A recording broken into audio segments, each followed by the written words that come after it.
Well, it is great to see you this weekend. I'm Jeremiah. I'm one of the people on the teaching team here at Grace, and just excited to be able to continue in this series that we've been calling Future Me, a look for each of us and a chance for each of us to kind of ask the question, what am I doing today, and what is the result of that going to be tomorrow? And it's been a really great series so far. If you have missed any of the messages, I would just really encourage you to catch up. This is one of those messages at Grace that I would say, whether you're a Christian or whether you're not a Christian, this is just so good for anywhere that you are in your faith journey. It's also just a really good series to be able to say to a friend, this is going to be valuable to you. Check this out. And so we hope that you've been leaning in. And again, if you have missed any of them, go back and catch up. But we've said the goal of this series, in each message, there's kind of been this statement that's been made. And the desire is that in your life, what would happen as a result of getting around this now is that future you would look back and say, thank you. That future you would look back and say, thank you. Thank you in week one for building a foundation of faith. For building your foundation on faith, because now I'm able to build appropriately on that foundation, and that foundation stands firm. Thank you in week two for doing the hard work that produces high character. Because the work that you do now, future you is going to look back and say, I am who I am because you decided that the hard work was worth it for high character. Thank you in week three for standing firm today because now I can run free. Thanks for standing firm, for not getting caught up in the extra weight and in the baggage that can come along with these different things that can tie us up and hold us back. And because you did that yesterday, I can run free today. And that's the desire, that future you would be able to look back and say, thank you. And this week, I think we're going to be tackling a subject that I just 100% believe future you will be so glad if you will lean in, if you will listen, if you will really capture this. And we've said in each of our messages that there's this inevitable truth that just has to be the foundation of the conversation. And the inevitable truth is this, that you are becoming what you are becoming either intentionally or on accident. You're becoming what you're becoming either accidentally or on purpose. And we said, let's do the on purpose one. Let's not do the accidental one. Let's not drift into what we're becoming, because we never drift into something good. Let's do the on purpose version of what we are becoming. And not just on purpose, but on point. So let's not just be purposeful about it. Let's actually make sure we're correct in the things that we set as a target for our life.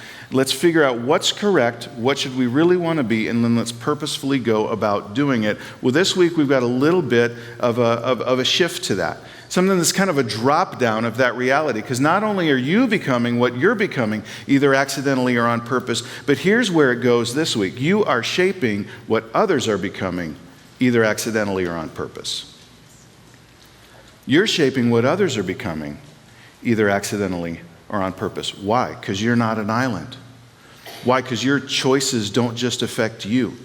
Why? Because there are people in your life who are impacted by the things that you do and the choices you make and the relationships that you have. And it's not just true that you have to think on purpose and on point about just what you will become. We have to think on purpose and on point about what other people are becoming as a result of who we are and the interactions that we have with them. As you think about the people in your life, recognize you are shaping what others are becoming, either accidentally or on purpose. We were getting ready to sell our house. This was about 3 years ago. And as we were getting ready to do that, my job was go through the whole house, make sure everything looks really good, spackle what I need to spackle, paint what I need to paint, try to redo what I need to redo, lay a rug over what I can't fix, and this is, I'm doing all of this work, and I'm walking down the stairs one time after doing all these things to try to beautify the house and get it ready, and I notice in a windowsill, one of my kids had carved their name with a paper clip in the windowsill. Yes. So we have this conversation, right? And I'm trying not to be like, what were you? I'm like, so what were you thinking? And I'm trying to understand and they didn't articulate this exactly like this, but here's what they were thinking. Well, we're getting ready to move, and I kind of want to be, remembered as having lived here. Plant a tree. Like paint a rock and put it in a flower bed. You want me to pour a little cement? We could do a handprint in it, something like that. We can do those kinds of things. But the initiative behind that was I kind of wanted to leave like a memento of me here. Well, here's what that memento of this child ended up being. It ended up being scarring the surface of the house. That memento got sanded over and painted over and gone. Because the kind of mementos that we wanted to leave in that house weren't things like scratched surfaces. They were more things like planted trees. They weren't things like tearing down and making ugly and destroying. They were things like making better and improving. But there was a mark that was left, and there was a question, what kind of mark is that going to be? And here's the reality just in all of our lives. This is just true every day. Your life is leaving a mark. Your life is leaving a mark on other people's lives. In the interactions that you have, in the relationships that you have, whether it's a relationship that's a long-term thing, whether it's a person you see at the restaurant every week where you go, your life is leaving a mark. And the question is it more a mark like a scratched surface, or is it a mark like a planted tree? Is it a mark that is better and beautifying and helpful, or is it a mark that contributes to damaging and destructive and ugly? These can be people that you see rarely. These can be people who live in your home, but your life, in every interaction with somebody else, is leaving a mark on other people's lives. And that mark that you leave impacts a whole bunch of things. It impacts their view of you. It impacts their view, if they know you're a Christian, of Christ. Enough of those marks by enough people have the power to impact a person's faith in humanity, whether they believe people are good and safe and helpful or not. And here's another thing we know: the marks you make on people impact their view of who they are. Right? This is why when we send our kids to school, we're like, I hope there's not bullies. I hope there's not kids who will call them names. I hope that every day the marks those other kids make on my kids, even if it's just 5 seconds at a time, aren't negative, because what we know is people leave a mark on other people's lives. It's why some of you wanted to leave that toxic workplace. The work was fine, but the people weren't, and that just mark on your life all the time. And so we know this is real as it pertains to what happens to us, but oftentimes we forget that this is real in what comes from us, in the ways that we mark other people's lives. I think we remember it when it comes sometimes to the people who are closest to us. I think we remember when it comes to our kids. It's pretty easy to get to the fact that most of us here today would say, I recognize I'm leaving a mark on my kids, and I've thought about the fact that I want that to be good. Sometimes we even lose sleep over the fact that we want that to be good. But then it just kind of, at a certain point, whether it's with your kids, or maybe it includes your spouse, and maybe it includes your extended family and a couple close friends, but there comes a point for most of us where we stop caring beyond that line. We stop thinking beyond that line. Yeah, I want to be great and awesome and leave a good mark maybe to the people who are right here, but I haven't even thought about the mark that I leave on all the other people that I impact. I was at a restaurant the other day, and the guy at the table next to me was talking to his wife and then talking to his kids, and then the server came up and he was a total jerk to her. Totally rude to her. And then she left and walked away, and then he started talking nice to his kids again. And in this little microcosm of a moment, I just saw the fact that I think a lot of us experience, which is we think about this and we apply it, but only to some circles of our lives. And we forget the fact that in every interaction, everywhere we go, it matters the mark that we leave. On the flip side, I've had times when I've done a funeral, and people who were kind of worked with this person said, oh, make sure you say that Jay was a great guy, And so I get up there and I'm like, Jay was a great guy. You know where this is going.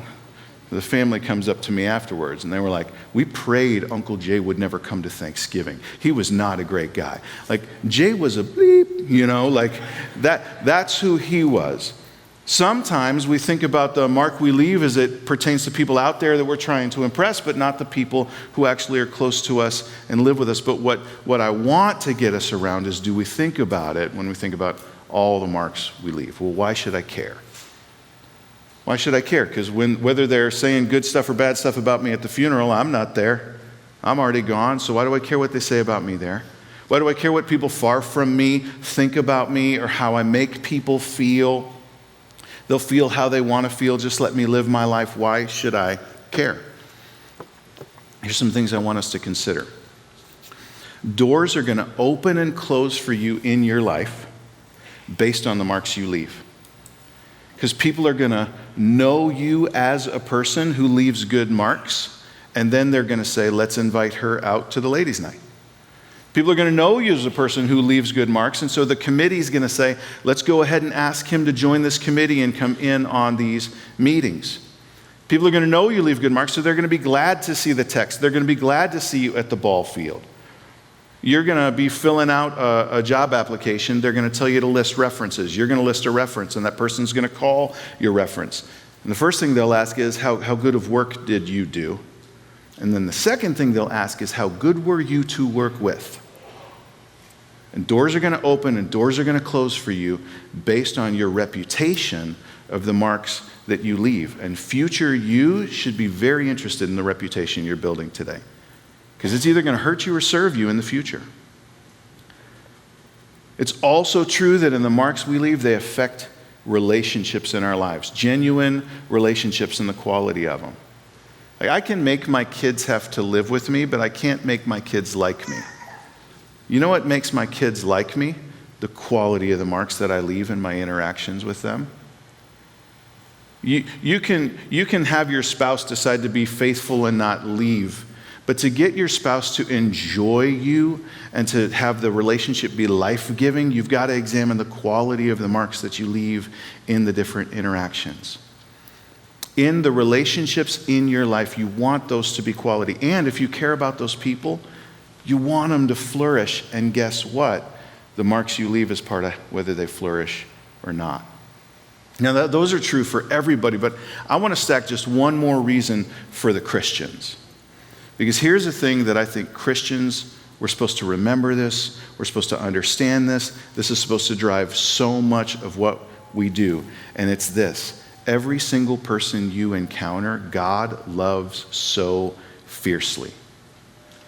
Every single person you encounter, God loves. He's crazy about them. He has a plan for their life. He sent his son to die for them. And you know who cares about the marks you leave on the people you encounter? The one who created them does. And the truth is that for Christians, we're going to stand before God, and one of the things we're going to be accountable for is, how did you treat the people that I love? How did you treat the people that I love? One of the best things we can do today is to become a person who is good at interacting with others.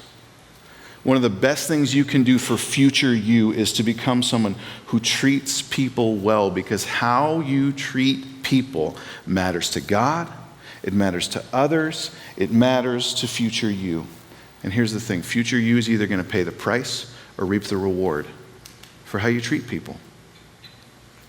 So as we get ready to look at a passage that gives such an encouraging, such a great, such a clear descriptor of what should it look like the way that we treat people. Let's grab our Bibles. Let's go ahead to Romans. We're going to Romans chapter 12. Romans chapter 12, we're picking it up in verse 9. Now as we start this, the reality of Romans chapter 12 is it starts with this idea that Paul has been talking to Christians about what God has done for them, about the salvation God has made available, and everything that God has done to be able to redeem us, to be able to pay for our sins, to be able to set us free, and all of that he kind of encapsulates into this idea of like God's mercy toward you. And Romans 12 starts with this idea that like, therefore, in view of God's mercy, Like, because of all of that stuff, here's what you ought to do. You should present your bodies as living sacrifices to God. So in light of the enormity of the kindness and the love of God, here's what we ought to do. We ought to say, okay, I'll live my life your way. I'll do things your way. I will live for you. I will be a living sacrifice to you. I want my life to bring you glory. And then he starts over the course of the passage to go, and here's how you do it. And here's another way that you do it. And here's where we get to the way that you do it as it relates to the way that we are supposed to interact with other people. Verse 9, love must be sincere. We can just stop there. Love must be sincere. My goodness, has anyone ever experienced what feels like insincere love? What feels like hypocrisy? What feels like fakeness in love? Paul says that is not how Christians love. Love must be sincere. In the essence of this word in the original language, it talks about like no hypocrisy, no disguise. Don't put on a mask that says you love somebody. Actually love somebody. And for Christians, the way that we actually learn to love somebody is we lean into the love of God. We allow him to change our heart, and he gives us the ability to truly, truly love. But love must be sincere. So listen, as we move on to everything else that we're going to talk about today, I am not talking about putting on an act. I am not talking about trying to build a reputation for the sake of a reputation. That's not sincere. And at any point in the course of the talk today, when we encounter something that we go, that's just too hard, the answer is not, well, then I'll fake it. The answer is, then Lord, change my heart. Why? Because love must be sincere. Hate what is evil, cling to what is good, be devoted to one another in love. Honor one another above yourselves. These one another's are not limited to the people you pick out because they're your favorites. They're not limited to the people who live in your home. In this aspect, Paul is saying, when I'm talking about be devoted to one another, be devoted to all the one another's that you're going to encounter. Honor all the one another's above yourselves. Prioritize them. Not just your favorites, but all the one another's. And then he continues, never be lacking in zeal, but keep your spiritual fervor serving the Lord. Why? Because it's from the Lord that the strength will come to be able to do these things. Oftentimes when you've got a problem in a horizontal relationship, the first place you try to go to fix that horizontal relationship is right back to it. Actually, I think the place we need to go when something's not right in a horizontal relationship is go, okay, great. Am I getting what I need in my vertical relationship with the Lord? Am I going to him? Because when we're serving the Lord, we'll never be lacking in zeal to be able to go after this. But keep your spiritual fervor, serving the Lord. Be joyful in hope, patient in affliction, faithful in prayer. Share with the Lord's people who are in need. So one of the ways that we're supposed to treat one another's and do life with one another's and interact with one another's is when we see one another in need, we're supposed to take our stuff and give it to them and help and respond in that moment of need. And then he says, practice hospitality. Hospitality is a little bit of I think a lost art in our culture. Hospitality is the ability to thoughtfully think ahead to what would make somebody feel special and to prepare that for them so that when they arrive on the scene, they feel like they're the main event. Do you know somebody who's like really hospitable? And you get there and you're like, how did you think of everything? Like, how is it that you are so thoughtful and so kind that when I arrived here in this moment, you had already done all this? He says, practice hospitality. And you can't do that if you don't love people, if you don't think about people. But he says that's supposed to be what we do. Bless those who, okay? So we've got what kinds of people? Let's see, people who are in need. Are they the ones we're supposed to bless? We've got one another's that we're supposed to be devoted to. What kind of people are we supposed to bless? Bless those who are awesome to you. Bless those who, and I think we all know it's not that, right? Bless those who persecute you. Not persecute back, not even hide from, Okay, not even like be neutral toward. Bless those who persecute you. Even when they're bad to you, be good to them. Bless and do not curse. Rejoice with those who rejoice. Mourn with those who mourn. Because this is a higher calling, rejoicing and mourning with people who are rejoicing. It doesn't say notice those who rejoice and pray for those who mourn.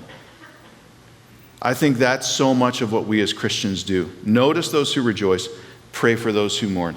He says, rejoice with them. Get into their space with them in their rejoicing.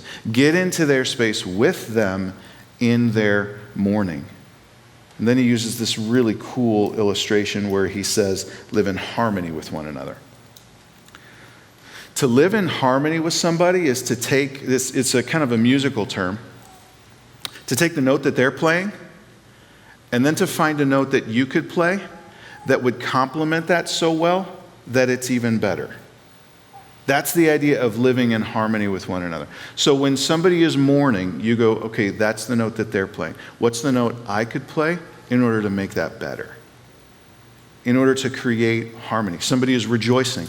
Okay, that's the note that they're playing. What's the note I can play that would make that rejoicing even better? Because when you add yourself to the mix in the right way, you can make it better. I heard a quote one time. It said, pain shared is pain divided.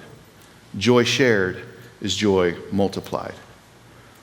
When you step in and you share in the right way, you can take what they're experiencing, you can make it better. That's living in harmony with one another. Do not be proud, but be willing to associate with people of low position. Do not be conceited. It's cool that you'll hold the door for the CEO. Will you hold the door for the custodian? It's cool that you'll cheer for your kid. Will you cheer for the kid of somebody else at the ball field? It's cool that you'll treat somebody well that you already know. Will you treat a stranger well? Don't show favoritism. Don't be proud. Be willing to associate with people of low position. Don't be conceited. Don't repay anyone evil for evil. Be careful to do what is right in the eyes of, say it, everyone. As far as it depends on you, live at peace with, say it, everyone. Not just your favorite people, not just the people who are good to you, not just the people who bless you, even the ones who persecute you. Give your best, not just to the people who give their best to you. He says, everyone, everyone. The reality here is that he is saying to all people in all circles of your life, all people that you encounter in your life, listen, how you treat people matters. How you treat all people matters. Your life is leaving a mark on the people that you encounter. What kind of mark is it going to be? I was on a mission trip one time and the person said, we're going to be staying in a lot of host homes. We're going to be sleeping on the floors of a lot of churches. And everywhere we go, I don't just want you to leave the place as good as you found it. That's not the bar. He said, if you find a weed, pick it. If you find a piece of trash, throw it away. Because wherever we go, what I want you to do is I want you to leave that place better than you found it. I think if we were to say, what's the mark that Christians are supposed to leave in every interaction where we have with people, the answer is leave people better than you found them. Leave people better than you found them. Your life is making a mark.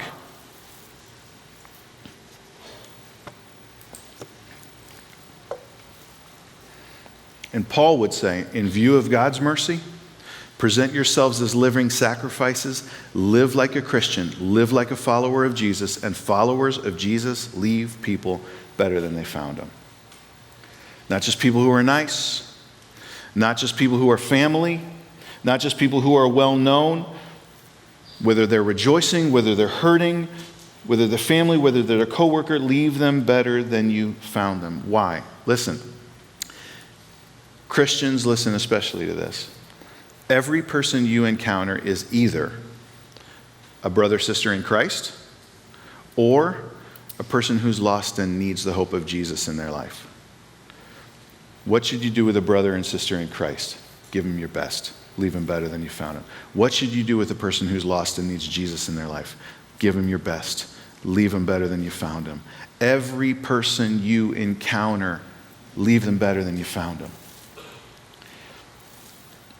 Introverts, don't worry. I'm not saying you have to be the life of the party. I'm not saying you have to have a personality style where you have a 20-minute conversation with every person that you see all day long. Because this is not about personality style. It's not about the whether you're shy or whether you're outgoing. Because before you have a personality, before you have a style, before you're a type A or whatever, you know what you are before all that? You're a Christian. And here's the thing. Christians leave people better than they found them. Leave people better than you found them. You're making a mark everywhere you go. That mark is either going to be negative or it's going to be positive. If we do it on purpose and on point, everywhere we go, we can leave people better than we found them. That's the call for the Christian. And so how do we do that? There's some things that I think kind of fall out of this passage. 3 distinct lanes that I think Paul really shows us that give us some really tangible, really practical, really applicable ways that we can begin to leave people better than we found them. And the art of doing that comes down to a couple things that I want to highlight today. The first one is demonstrating genuine priority. Genuine priority. In the art of leaving them better, listen, the first thing we need to do is we need to show people you are a genuine priority to me. This is the ability to truly see and value people. Paul said, love must be sincere. Honor one another above yourself. Be devoted to one another. Practice hospitality. In all of these things, what we're saying is you need to figure out how to make that other person the main event. I've heard there's 2 kinds of people that walk into a room. 2 kinds of people that walk into a room. One is, here I am. The other is, there you are. Here I am. There you are. This passage says the kind of person that we are supposed to be is a there you are kind of person. You're the main event. You're the one who's important to me right now. How do you demonstrate to somebody that they're the main event, that you genuinely prioritize them? Well, it starts with saying, I remember that right now is a situation, whether it's 40 seconds long or 40 minutes long, that I'm going to leave a mark. So what kind of mark do I want to leave? I want to leave them better than I found them. So how do I do that? I show them real priority. What does that look like? Guys, I'm not going to surprise you with anything I say right now. Ready? Eye contact. Smiling. Remembering someone's name. These are such basic things that if we do them on purpose, it can help somebody feel genuine priority. Asking somebody how they really are today.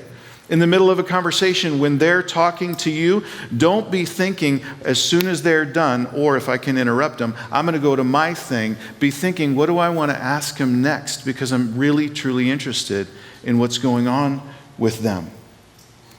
Your disposition when you arrive to the restaurant to meet them to lunch is the first thing you do. Talk about, oh man, I'm sorry I'm 5 minutes late because the traffic was a real pain, and boy, it's really hard to break away for a meeting like this. Or do you get there 5 minutes early, and when they show up, you say, I've been looking forward to seeing you. It's just a difference between being a here I am or a there you are kind of person.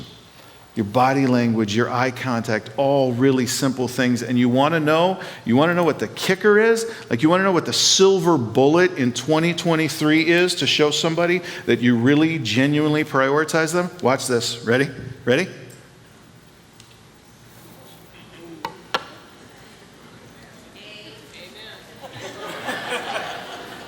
See that? Okay, listen. When I'm doing this, I can probably still preach this message. And I can give you about my best that I can give you while I'm doing this. But when you walk, listen, when your kid walks into the room and sits down beside you and you do this, that's showing genuine priority.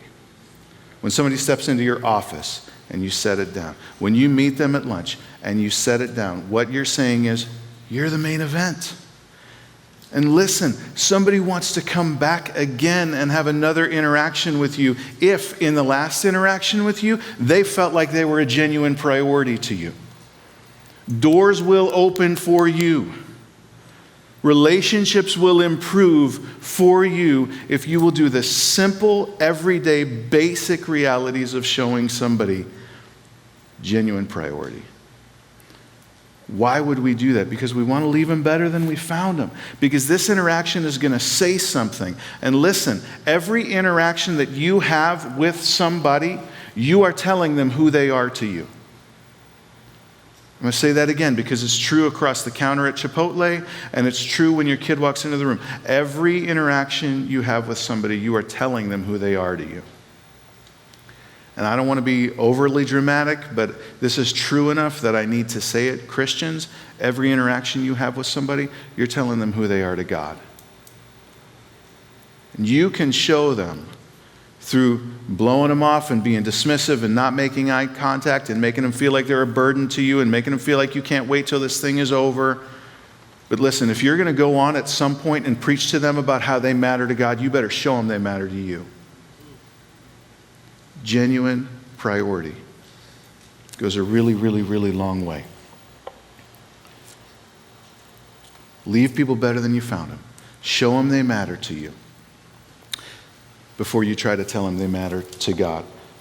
Future you will thank you if you can make people better than they are every chance that you get. Now sometimes, this is true in every day, okay? But sometimes there are even greater opportunities to make this true.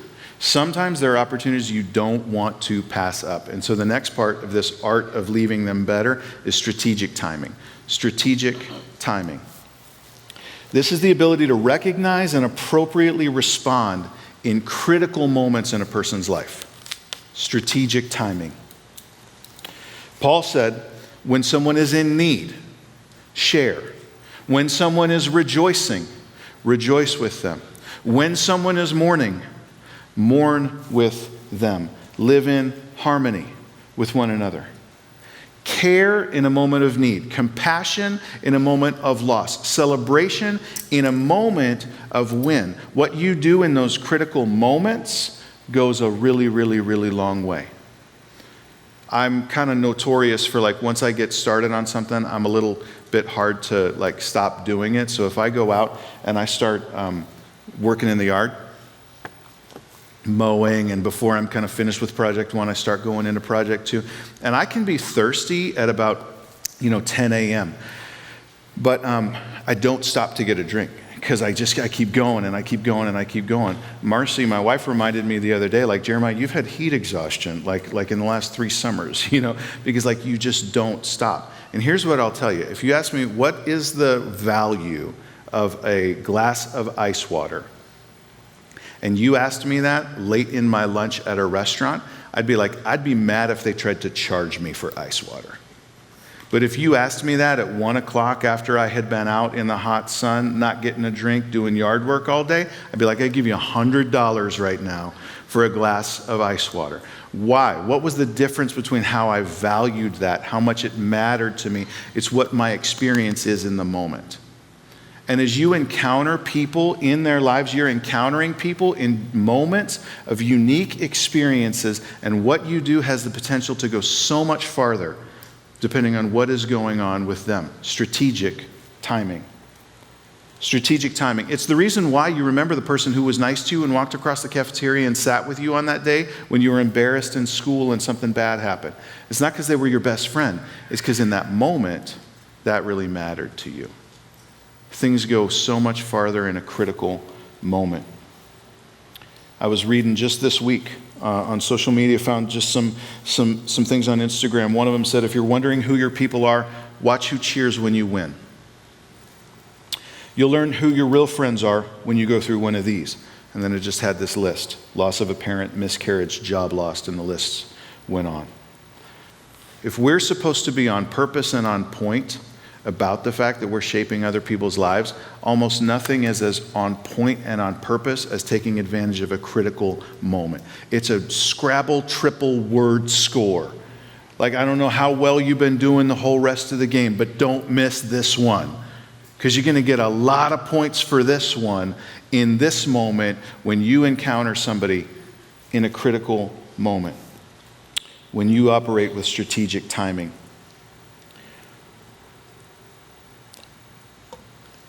Somebody you know right now recently had a baby. Somebody you know right now is getting ready to graduate. Somebody you know right now is getting married or got married, is getting a promotion, had a hard meeting, lost a parent, lost a job, their car broke down, they got sick. These are critical moments. And what you do in a critical moment, how you harmoniously come alongside in a way to complement them, goes a really, really, really long way. The problem is, I think just too often, we're too caught up in our own stuff to even pay attention or notice. And so really the art of doing this is the art of slowing down and hearing what that person in your grace group just said. I mean, hearing what they just said.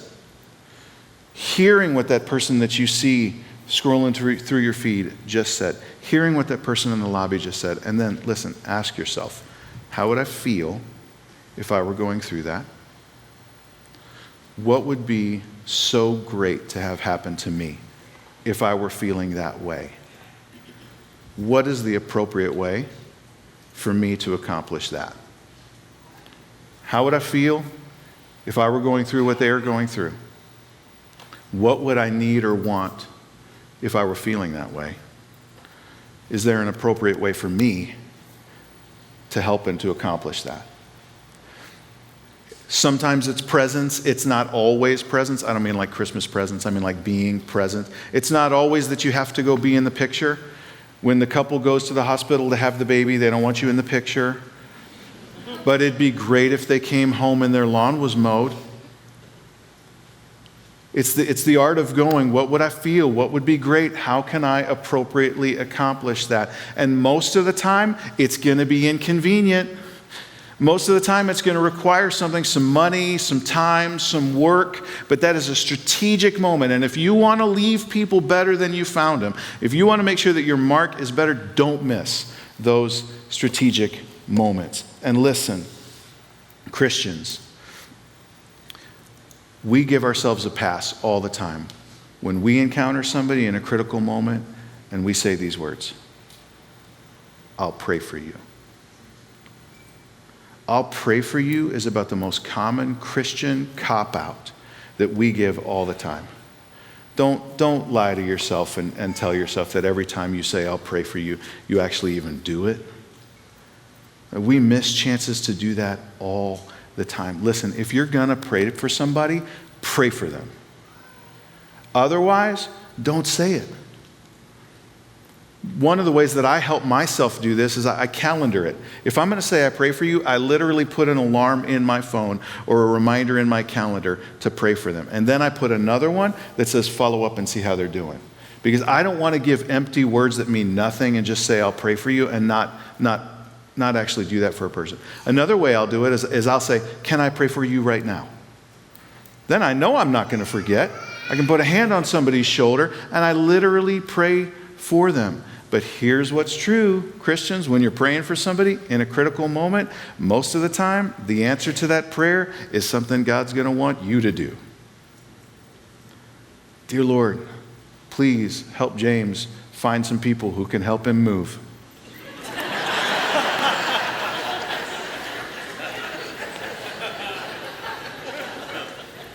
Whether it's giving financially, whether it's jumping on that meal train, whether it's doing a thing, it's going to involve you because God's usually going to make you the answer to that prayer.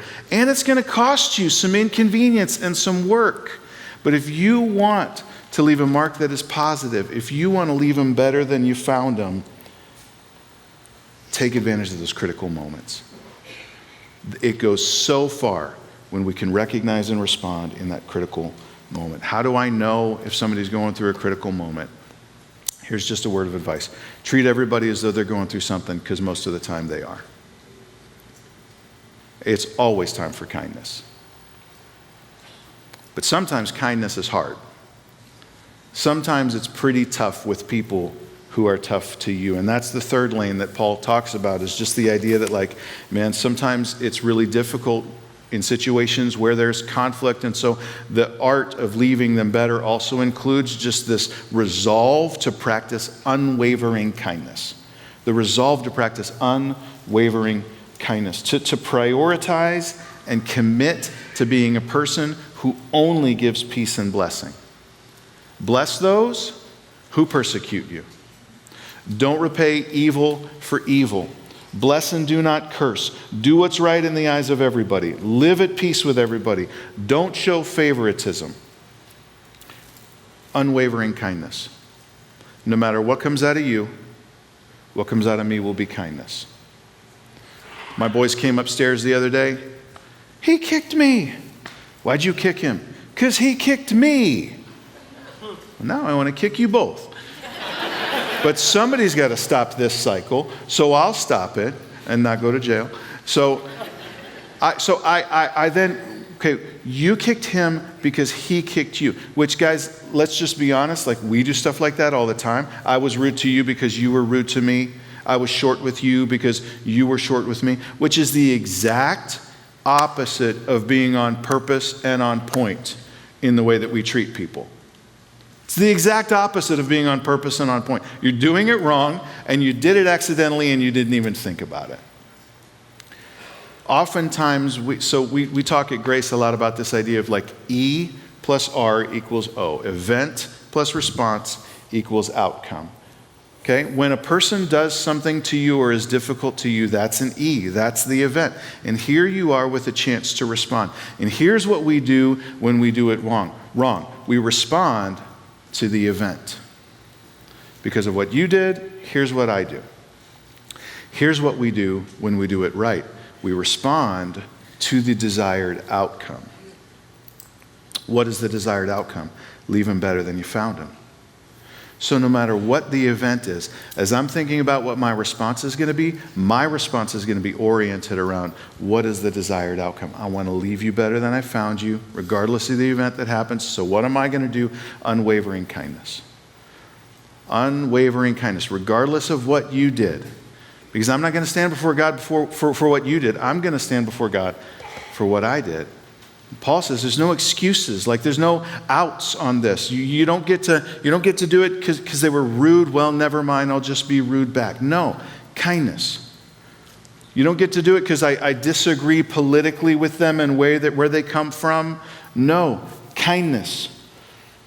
You don't get to do it because someone else treated you bad. Sometimes you're not even responding to the event that person did. You're responding to the event that somebody else did, and you want to do this instead. Respond to the outcome you want. Leave them better than you found them. Kindness. No matter what comes out of them, kindness will come out of me. If we can just remember in that moment, when you get triggered, when something's going on, when you feel your blood pressure rising, when you're getting ready to respond, ask yourself, am I responding to the event or am I responding to the outcome? My response should be oriented around a desire to say, every interaction I have, whether it's 40 seconds long, 40 years long, once a week, doesn't matter who it's with, I want to leave people better than I found them. And future you will thank you for doing that. Guys, the result of doing this well, I'm just going to kind of recap these three kind of arts of leaving people better. The result of doing this well is something you would love for people to say about you at the end of your life. Because if we are good at giving genuine priority to people, here's what they'll say. I always feel like I matter to you. If we are good at strategic timing, here's what they'll say. You're there for me when I need you. And if we are good at unwavering kindness, here's what they'll say. You were good to me when I was bad to you. I can't think of a kind of much better thing for people to line up and say about me at the end of my life Then I always felt like I mattered to you. You were there for me when I needed you, and you loved me when I was unlovable. The people who are most proud of themselves at the end of their lives are the people who've worked hard to give people reason to say stuff like that. How you treat people matters, and future you will pay the price or reap the reward for the mark that you leave on people. So make that mark, that you leave them better than you found them. Action step this week. Start with one. Start with one of these skills. As I was going through this today, there's probably one of them that you're like, I'm pretty good at that. And another one that you're like, I need a lot of work on that. What's the one that you need a lot of work on? Start with that one. Start with one, and start with one person or situation where you know you need to apply it. So I'm going to work on strategic timing. And I'm going to work on it in the space when I hear my kids talk about what's going on with them at school. And I'm not just going to barely listen through the thing. I'm going to start with genuine priority. And I'm going to start that with the person at work that I don't even hardly say hi to. I'm going to go big on my greeting to that person. I'm going to start with this, and I'm going to start with this person. Start with one. Start with one. And start today. Listen, I know that as we talk about this, I wish that I had been better at this in the past. Present me ain't too happy with past me. But present me is working on future me right now. What's the best time to plant a tree? 10 years ago. What's the second best time to plant a tree? Right now. Let's not waste any more time building what we can build so that future me will look back and say, thank you. Thank you for the way you treated people. Because of the way you treated people, doors have opened for me. Relationships have improved for me. I'm proud of what I've done. I've impacted people in positive ways, and I can stand before God. And I think I'll hear well done when it comes to the way I treated people that He loved. If you dismiss this, if you ignore this, you'll pay the price. If you get just a little bit better at this, you'll reap that reward by increments. But if you commit to this and master this, you'll start looking a lot like Jesus. Why? Because Jesus is the ultimate example of leaving people better than He found them. Jesus is the ultimate example of leaving people better. Those things that we said, you get this right, people will say it about you. Check this out. Think of Jesus' life on earth and the interactions that we read about with people. Think of the snapshot of Jesus on the cross. Think of our relationship with Jesus as we relate to Him on a daily basis. And tell me if this doesn't sound a lot like what we would describe Him as. Jesus, I always feel like I matter to you. Jesus, you're there for me when I need you. Jesus, you're good to me, even when I'm not good to you. Jesus is the ultimate example of leaving people better. I know a lot of times we get up here and we kind of spend time talking to maybe the non-Christians in the room and saying, I'm sorry for the way that Christians in your life have treated you. I'm glad that you're here despite the way that maybe some Christians in your life have treated you. And we feel sometimes like we have to untie some knots in people's lives based on the way that they've encountered people.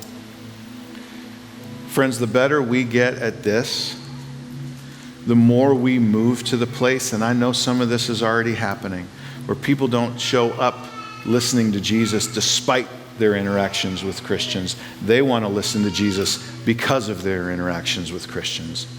Because when I encountered Bill, he was really good to me. And when I encountered John, he was really good to me. And when I encountered Katie, she was really good to me. And all these people seem to leave me better than they found me. And it just so happens that all these people are Christians. And what's up with that?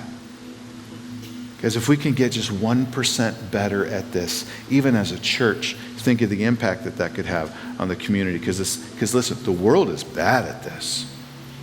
Like the world you live in every day and work in and interact with people, like people are bad at this. It's not going to be hard to stand out. It's not going to be hard to be noticed as people who show people genuine priority. As people who are there when people need us. People who love even when people are unlovable. So let's commit to that. In future you will thank you. Let's pray. God, thank you for the example of Jesus. Thank you for the words of Paul.